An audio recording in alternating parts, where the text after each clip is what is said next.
50-60 साल। जी मेरा हाथ पड़ा हुआ है। अच्छा, गद्दा। तो तब से ये कब्रिस्तान ही है। तो इसमें ईदगाह भी बना हुआ था पहले ना से? ईदगाह तो ना है, ईदगाह है पल्ला में।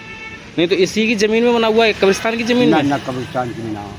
तो फिर आज इसको बताया जा ना रहा मालूम तो साहब कानून क्या कर हमारी कवच की है किसी की।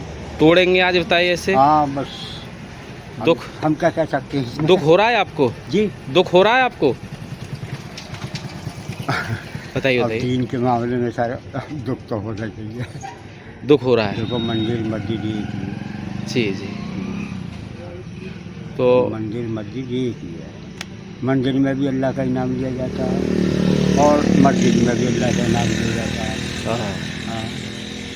चलिए ठीक। जो आज ये ईदगाह पर आए हैं कार्रवाई करने, क्या प्रकरण है ये और कितनी जगह है ये? ये ग्राम मढ़न में चकबंदी प्रक्रिया के दौरान डाटा संख्या 208, 218 एयर और 210 417 एयर कब्रिस्तान हेतु सुरक्षित किया गया था।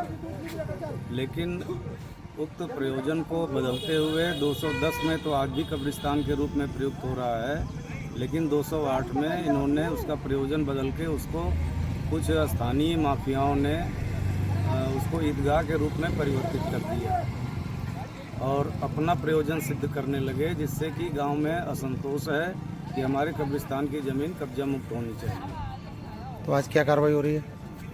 ईदगाह से को हटा करके कब्रिस्तान को वास्तविक स्वरूप में स्थापित किया जाएगा।